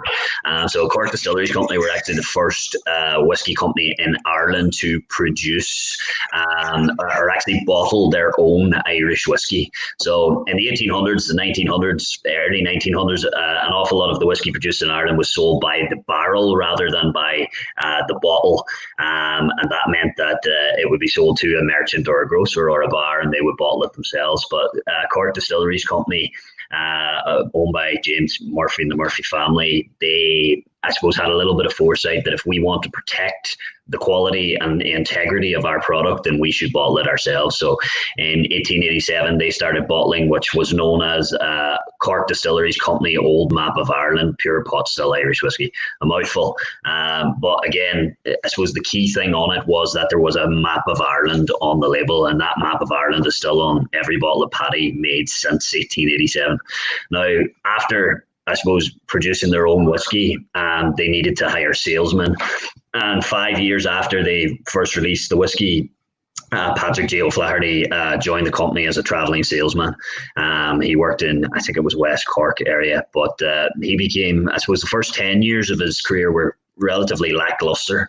But in the early 1900s, it was actually I think his first wife passed away. He remarried a woman called Kitty Leahy, and she really brought Paddy out of himself. They used to host parties in the house, and there's documentation of these parties from family members where she would play the piano and sing, and he would act the jovial host. Now, he was known for his singing voice as well, but very much dressed three-piece suits, sometimes wear a top hat. He'd be very much I suppose the epitome of the host maitre d', the absolute showman, should we say? And then he started to bring that quality that he had at home with Kitty to his work, and became famous then for traveling to towns. At that stage, you traveled to towns by train. You get the train, you'd have the whiskey with him. A horse and cart would meet him. He'd put the whiskey in the back of the horse and cart, and he'd travel up through the town. Now, interestingly, he wouldn't stop at any of his customers on the way up through the town. He would do at least the full street, and most towns in Ireland were just one street at that time. He would go to the very top, waving to people, saying hello, Paddy's here. And then as he would make his way back down through the town, if you were through the threshold of one of his customers, one of the pubs that were there, he would treat you to a drink. He would generally go in, buy everybody a drink, toast to Paddy, maybe sing a song or stand at the bar counter and tell a few stories, and then he would move on. So, in a matter of months and years, the publicans were phoning up CDC, Cork Distilleries Company, and asking for cases of Paddy, because that's just how the whiskey was known. 1913, while he still worked for the company, they signed his name onto the bottle. He retired, and I think it was 1921, and he was paid his full wage until the day he died. In 1928, in lieu of his services to the company. Now, that bottle you have is from the mid-90s, but you'll see that the packaging really hasn't changed much. They're just after launching. I actually helped launch the new packaging in the States, which has a Paddy's. It's apostrophe S. Now, in Ireland here, a lot of people had a big issue with the apostrophe S. What does that mean? That's an American thing. But at the end of the day, in America, I've been there. I've been to the bars. I've been around. They all refer to it as Paddy's anyway. So I don't see an issue with it. And the rebrand has just started to be released in Ireland. Very similar packaging, just without the apostrophe S. And they're going through, I suppose, a transformation. And I know that they are looking at the prospect of possibly bringing new lines to the range within the next, I suppose it probably would have been this year, but who knows now, it could be next year. The whiskey itself is a blend. The whiskey itself that you're drinking, it has been for a long time. It's been a blend of pot still, malt and grain. Now, I can't attest to the bottle that you have there, but for anybody that goes out and buys a bottle of Paddy or Paddy's in the shop, you're talking, it's very malt forward. Probably a tiny bit of pot still in there. Grain dominant, as most blends are, but it's got this lovely soft fruitiness, which makes it really, really smooth, elegant whiskey. And it's quite sessionable. It works well in Irish coffees. It works well in cocktails. It's a great sipper alongside a pint. It's a really, really good whiskey. So, I have no pints beside me, unfortunately, only a litre of whiskey, but I was able to pick it up for $25, which is an incredible price over here. Yeah. I didn't know that about Paddy, that he would host parties at home, and it wasn't until later in life he kind of came out of his skin and did a little bit more entertaining. That's fascinating. The Irish distillers themselves hired a historian to look into his life before they sold the brand to Sazerac. And we were given files upon files of info on him and on his history and on his family, and he seems like a relatively fascinating man. In all honesty, he wasn't the best employee in the world, in that they did have an expense bracket, but he broke the expense bracket all the time and generally had to pay for a lot of the whiskey out of his own pocket. He was reprimanded at least twice, called above the board for disciplinary hearings. So he might have been a bit of a rogue as well, but that wasn't necessarily a bad thing. And interestingly, it is the only Irish whiskey on the market that is named after a salesman rather than somebody that actually worked for the distillery or was a distillery manager or was an owner. So it's very easy for John Jameson to slap his name on a whiskey when he owns the company. Same for Powers. You look at Tullamore Dew, Daniel Edmund Williams, he was a distillery manager for a very, very long time. But for a guy working out in the road as a salesman to get his name on the bottle and for it to still be there over 100 years later is something pretty special, It's a huge honor for sure. And I think with Paddy breaking the expense rules, I'd say not only did it make him a bad employee, I'd say it made him great crack altogether, because if he's spending all that money, people are having a good old time hanging out with Paddy. I heard an interview recently with Ger Buckley, Master Cooper in the Middleton distillery, and he talked about his pride and how he would have imagined his father would not have been able to believe. His father before him was a Cooper as well. The thought of Ger having his name on a bottle, so Cooper's Crows, a bottle of one of the Maker series from Middleton, the thought that a Cooper, which would have been, it's a blue-collar job, has been for many years, a very noble job, but to have your name on a bottle of whiskey from that distillery would have been unheard of. So it is a pretty unique attribution and honor, isn't it? Yeah, no, it's fantastic. But talking about, I suppose, Irish whiskey and its potential, Obviously, brand ambassadors are a massive part of that and have become a much bigger part of that in the last few years. Happy birthday, Stephen! 30 today or yesterday, should I say? Happy birthday, Stephen! Ireland time, but. Brand ambassadors have become such an important part of the industry, and if you can take as much about being passionate about your brand, it's very much become about storytelling as well. Being able to bring a bit of the Irish soul to pubs all around the world, and to do that through their brands. Tullamore Dew are absolutely amazing at that in America with their storytelling ability, and it's something that I think all brands should attest to. Is you go out there and find people that have that ability to tell stories. It's also the Irish whiskey industry. You can't be narrow-minded or narrow-sighted about it. You have to, if you want to make your brand a success, you need to teach people about what is going on across the whole category. I think that's what's great about what Jack is doing in the Dead Rabbit. He wants his team to know everything there is to know about Irish whiskey, as do I with our team in Searsons. I want them to be able to talk about any brand that's on the shelf. Why? Because it's really, really important to know the category, because if you're talking about your small independently bottled brand, you need to know where that liquid comes from. You might not even be able to tell, but you need to be able to compare it to something. You need to be able to compare it to other liquids that are around. You need to be able to create a roadmap so that people understand what your whiskey is about. Provenance obviously is a big thing. Pulling fabricated stories out of the air is never good, but maybe building your own story, like brands like Killowen and O'Connell's, which have been on. I think Dahi's been on with you before, and I know I've heard you talking about Killowen before. These guys are building their own stories and creating something that's unique, which is amazing. That's what everybody should attest to. But you really do need to know what's going on around you as well. So I think the story of Irish whiskey that I'm seeing resonating, and that I'm seeing from the greatest brand ambassadors and the greatest storytellers, are human stories. They're the stories of people. Maybe they're Paddy Flaherty, maybe they're somebody like Brendan Carty in Ireland's smallest distillery, Killowen, but they're all human stories. And to your point about not pulling fabricated stories out of our backside or our mouth, that is a great bit of advice. And I always remember the line from Carol Quinn, the archivist in Middleton, when she shared with me that we don't have to make up any stories because the truth is far more interesting. And I think that's true. And so what I'm really excited to see now over the coming months and years, as the Irish whiskey industry grows and gets back on its feet after this hurdle it's overcoming, is more people coming together because of Irish whiskey. So opportunities to connect, to converse, to make friendships because of Irish whiskey. But I would love to see more human stories. And I've reached out to a couple of Irish whiskey brands over the past few months who have shared stories that have nothing to do with people and that are more fabricated. And I've urged, for whatever my urging is worth, to share pictures of the people behind the brand and what they're doing and the struggles that they have and the hopes that they have, because we connect with people. So my favorite brands are about people, be it Barry Crockett Legacy, Paddy, or any brand that I can tell a story about somebody that can connect, where somebody else can connect with. So I hope to see more of that. It's really, I think, a really great way for people to get to know whiskey. And this is something that anybody can do, is if you've tried a whiskey for the first time, you've really enjoyed it, or somebody's recommended it to you, or you've been in a really great bar and you've tried something new. It's those types of stories that connect with people as well. You know, I remember the first time I tried Yellow Spot. Why? Because it was with a brand ambassador called Seamus Lowry, who now works with Bushmills.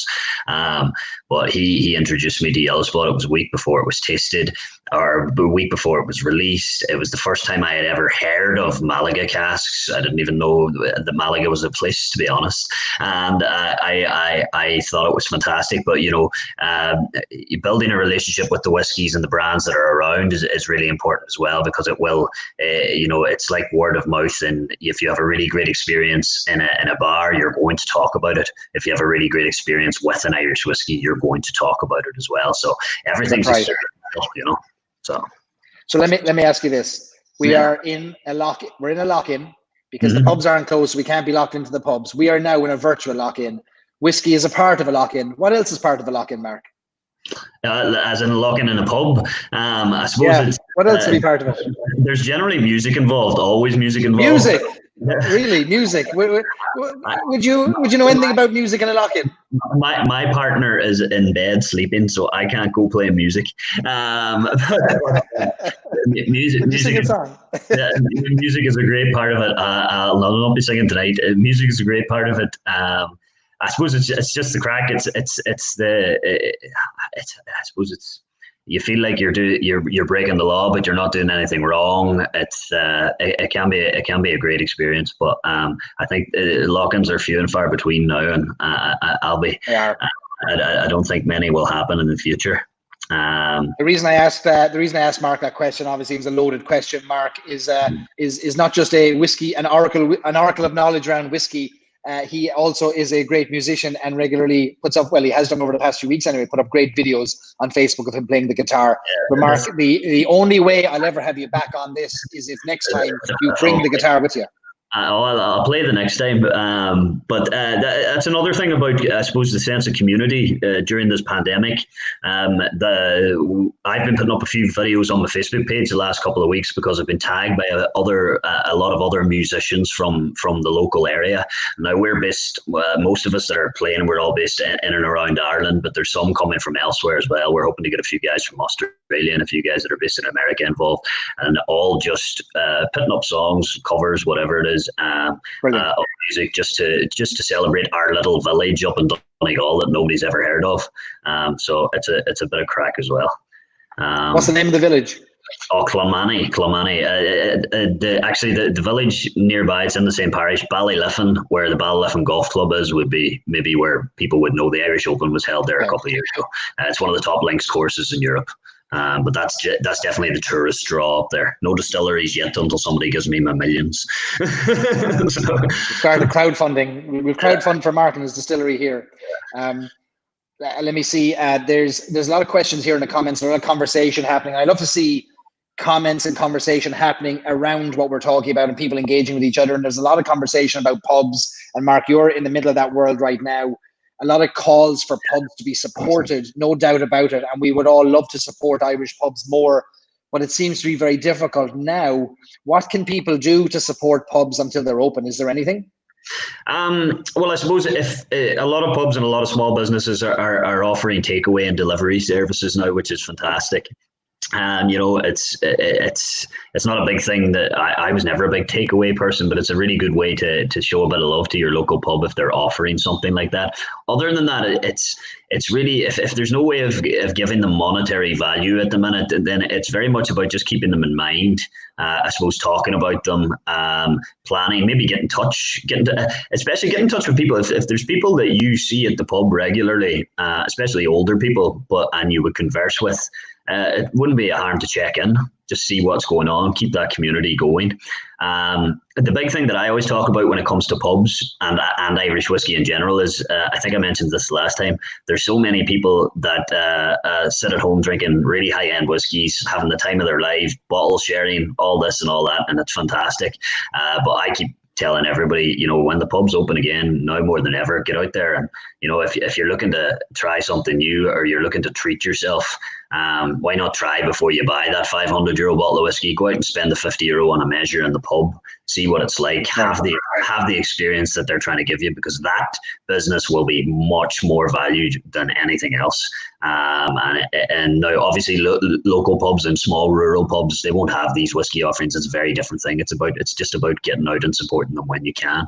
But when it comes to pubs in cities, etc., you know, the overheads, the rates that these guys have to pay, the rents in some cases that these places have to pay is just astonishing. You know, get out there, have a bit of crack, have a laugh, get your best friends. Me and Stephen, I'm sure, will paint the town red when these we'll probably have to take 2 or 3 weeks off work, even though I'm permanently off right now. Just to get around. You and Stephen offered when this madness all ends, when I bring a group over from America, you and Stephen are going to lead the pub crawl through Ireland. No problem at all. We'll host it.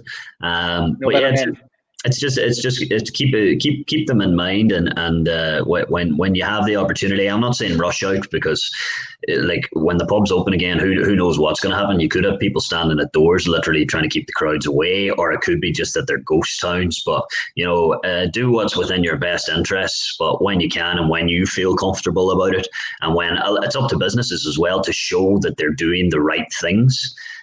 Once you're sure that it's the right environment to go to, then get out there and spend your money. So there's a lot of responsibility there on everybody, and we are seeing across America at different rates now. Some bars are opening in some fashion. This week in Ohio, for example, bars with patios and outdoor decks were allowed to open, which has been good news for many. And so where it is safe to do so, when we can ensure the health, the safety, and the protection of others who may not share our exuberance and our enthusiasm for going out, where it is safe and healthy to do so, of course, we have to find ways to support those who have been good to us over the years and who are family-run businesses.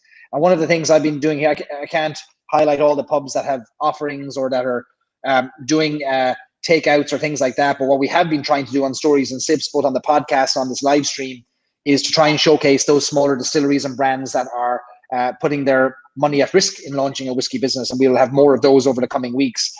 Next week, we'll be bringing on a small distillery owner to talk about his product. And so there'll be more of these that we'll try and support. But yes, I do think it's important that we support local wherever possible. If it means putting ourselves out a little bit rather than ordering something online from a larger company where possible, let's always support local. Mark, any final takeaways from you from what you heard from Jack and the Dead Rabbit? What are your takeaways from that conversation? Well, the man is incredible, to say the least. He's passionate, he's driven, and I don't think there's anybody more knowledgeable than him at the minute, at his age especially, when it comes to pubs and the hospitality industry in general.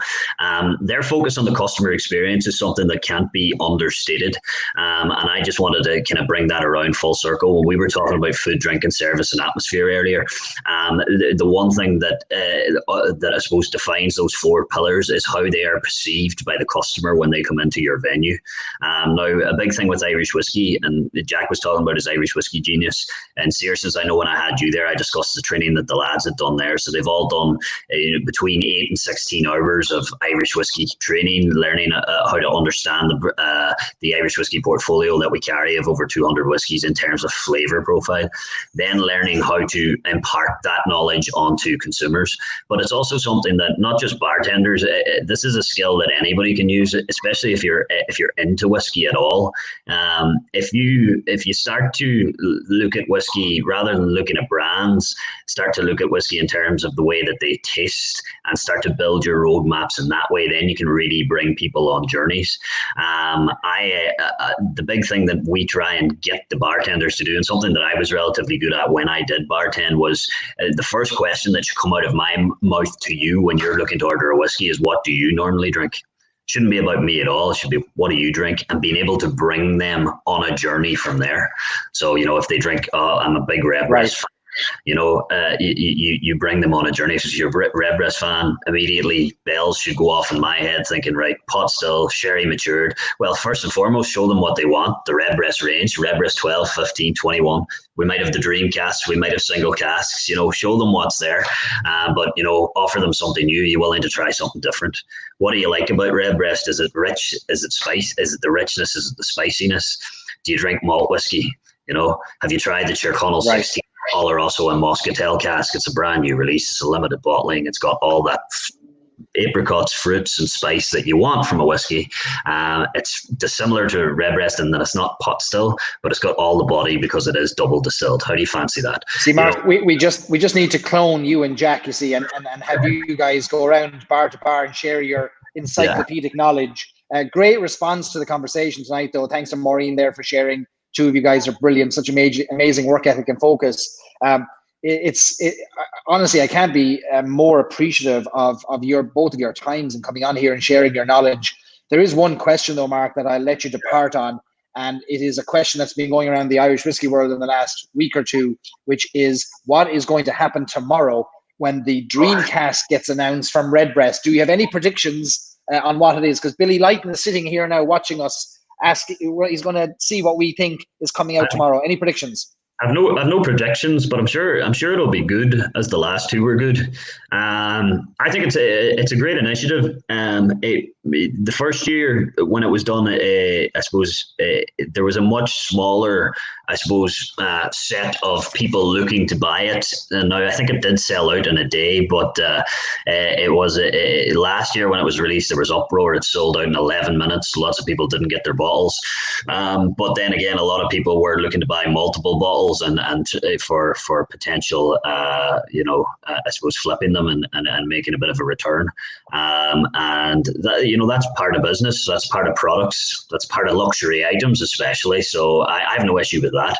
In terms of tomorrow, I think they're going to try and I suppose solve that issue. I feel like there could be a ballot system involved. Now, this is just me speculating completely, but I feel like at 3 p.m. it could be something comes up on the Redbreast site where you enter your email address into a ballot, and then you get offered an opportunity to buy a bottle you're picked out of the ballot.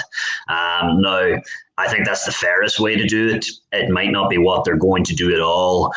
Who knows? In terms of the liquid, you can be sure it's going to be something amazing. I like what they did the last time with the PX cask being something different. So maybe it could be a new cask variety. Maybe it could be something that we haven't seen before in terms of Redbreast. But you can be guaranteed it'll be old pot still. It'll be incredible. And I know there's amazing old fortified wine casks. There's incredible fortified wine casks maturing in Middleton that are older than 30 years. I know of different fortified wine that hasn't made it to Redbreast as a contribution yet. So you never know. Maybe tomorrow it will. Yeah.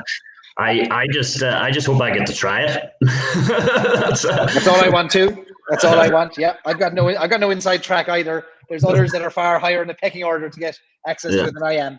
And Steve asks if Billy Lighton can tell us how it's going to be handled. I'd imagine Billy has the same answer that he's had all week, which is tune in tomorrow at 3 p.m. Irish time to see.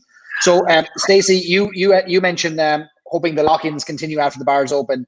I can assure you that this lock-in isn't going away. If for nothing else, my own sanity. I'm enjoying it. I'm loving it. I get to talk to really interesting people like Mark and Jack, and I get to have fantastic conversations, and I learn every single time. So the fact that somebody else could tune in and enjoy this is mind-boggling to me, because I'm just getting so much out of it myself. But it's great to hear that you're enjoying it. It's not going away. We're going to have more guests. And if Mark promises to bring his guitar next time, he'll be allowed back as well. Otherwise, he's barred from the lock-in. Yeah, just before I go, Barry, I just want to thank you again. This has been a great platform, and it's even obviously because it's on quite late here. I don't stay up every Friday night, but I always watch it back over the weekend. And having people like Chris on last weekend, you're having people from brands. You're allowing agents like me to come on every now and again with legends like Jack McGarry. It's a great platform, and it's great to see so many people coming in. And I know there's an awful lot of people watching it back in the days to come, which is fantastic as well. So, yeah, it's anything that we can help to push this forward for you, let us know. But I want to appreciate that. Thank you very much. Mark. Thanks to everybody that's been watching. Cheers. Thanks, Mark. Sincere thank you. Great to see you again. We'll talk to you again soon.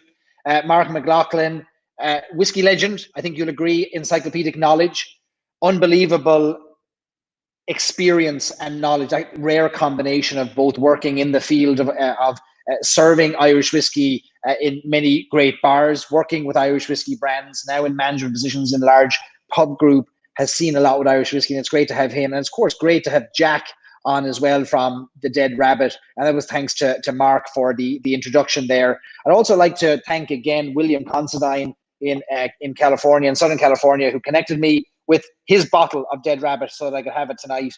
Really appreciative of that. The only way I could possibly have come on and honored Jack and the Dead Rabbit was with a bottle of it. And if I didn't have it, I'd have been really disappointed and upset. So thanks to William for that. I won't finish it. It'll come back to you like this. You can check the level on it, mark it on your screen.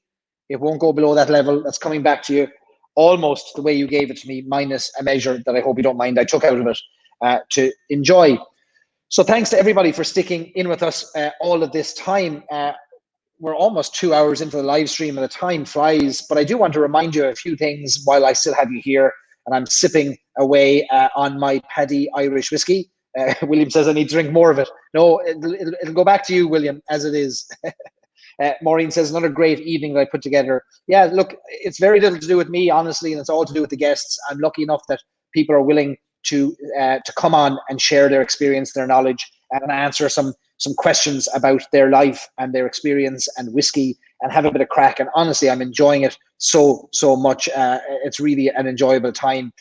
For those of you who don't know, I do run a podcast called Stories and Sips. In addition to this live stream that we have every Friday, we release a podcast episode every Wednesday on all of your favorite podcast channels, and it's called Stories and Sips. And it's really about conversations with those behind the whiskey. We know that we love whiskey, the product, but I love the people, the passion, the process, the places behind Irish whiskey. And my conversations each week are designed to uncover more about those things so that we can connect in a deeper way with Irish whiskey. So this week I had Louise McGuane, who is the founder of J.J. Corrie. Many of you in Ireland will be familiar with the J.J. Corrie brand.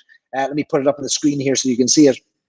But the J.J. Corrie brand is relatively new in the marketplace. It is going down a storm in Ireland right now. Very, very well received. Louise is a whiskey bonder. She's not a distiller. She's not a blender. Well, she is a blender, sorry. She's a distiller. Let me start again. I'm 3 whiskeys in, 2 hours into a live stream. Louise is a whiskey bonder. So she acquires whiskey from different distilleries, from different brands, and she builds a library of spirits in her warehouse that she matures additionally. She then blends whiskeys together based on formulas, based on recipes that she's decided will make for great blends or great vattings. And she's doing a remarkable job in this warehouse, this bonded warehouse that she has built on the family farm in County Clare. And what I most enjoyed about our conversation this week was that it was less about whiskey and more about the person. And I love understanding the people, what drives them, what brand of lunatic they are, because anybody who runs their own business is a particular brand of lunatic or a maniac to do this and take the risks. And she does that and acknowledges that she is one of those lunatics. So I think that if you haven't checked out this podcast, you can listen on storiesandsips.com, and I really encourage you to do so. We've been having some really interesting conversations over the past few weeks with those who are behind the product. Last week, we had Maurice O'Connell from Wayward Irish Spirits on, and next week, we are going to be hearing from the woman who was there at the very start of the founding, even before the founding of the Dingle Distillery, Mary Ferreter, general manager of the distillery, and who has since transitioned into a role where she is the global brand ambassador for Dingle. Mary was instrumental in the establishment of the Dingle Distillery in West Kerry, and we're going to spend some time talking to Mary and sharing that with you on Wednesday. So I'd really love if you checked out my podcast, if you subscribed, and you'd do me an enormous favor if you subscribed and even left a review for that podcast. It would do wonders for more people to come across Irish whiskey and find the podcast, and maybe fall in love with the people behind Irish whiskey as well.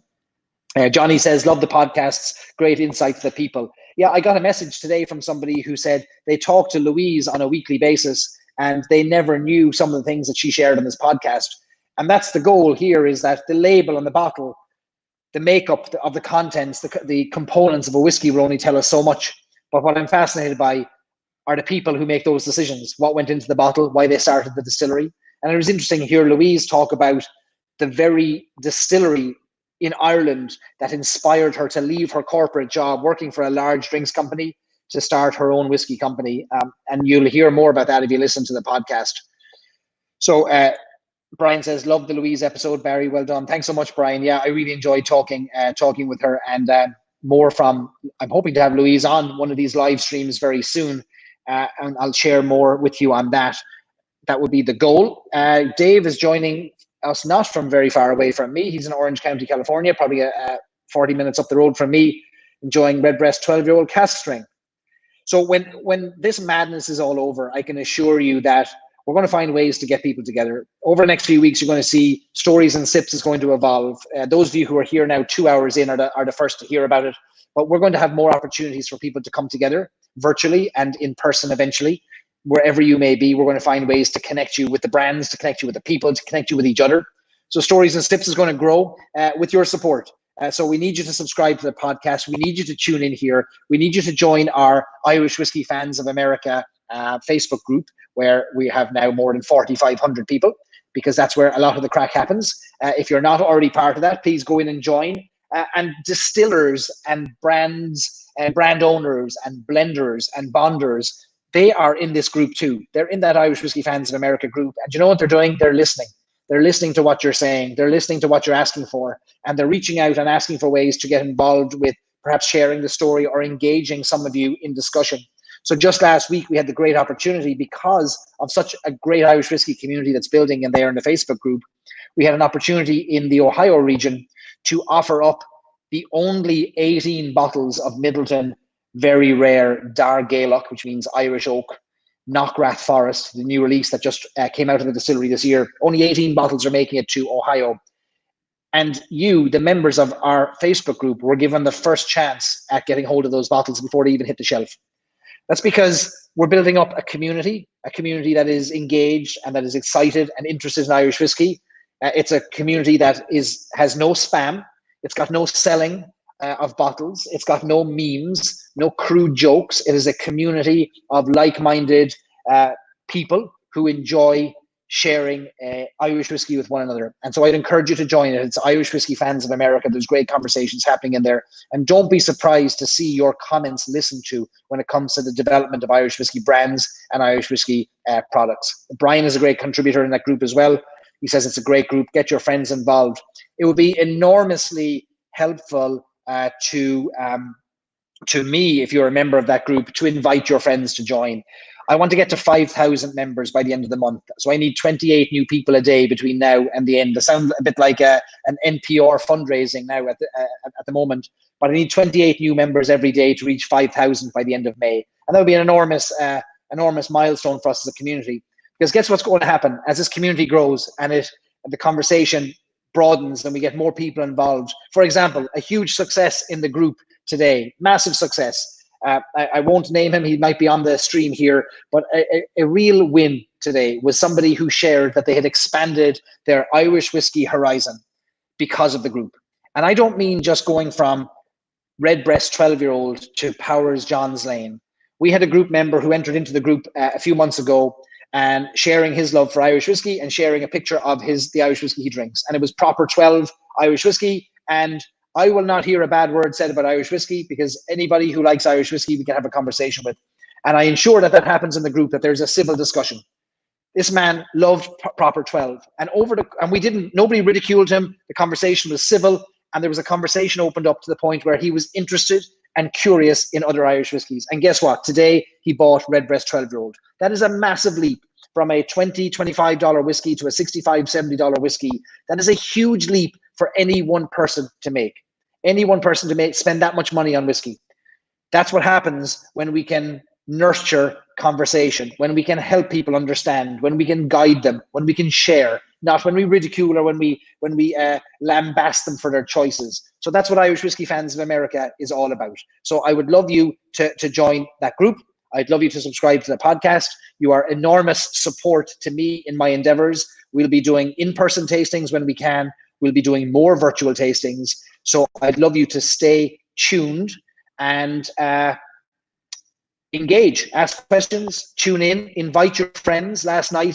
Thursday night, we did a Middleton Very Rare tasting in Ohio virtually. We had Barry Crockett, Middleton Very Rare 2019.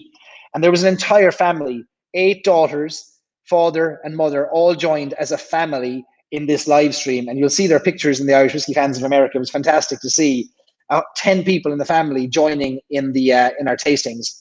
Whiskey is about bringing people together. It's not about drinking alone. It's about finding other people to drink with. And hopefully this live stream does some of that in the absence of being in person.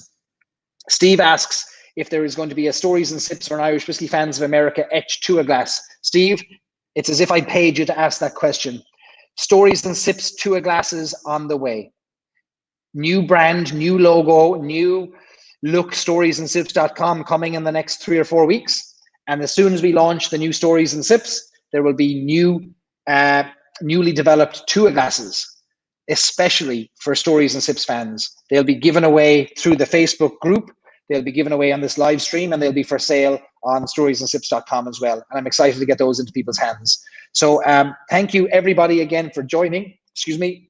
Chris says, take my money now. Yeah, Chris, I will take all your money and everybody else's money if you're willing to support Stories and Sips and the Irish whiskey industry, of course.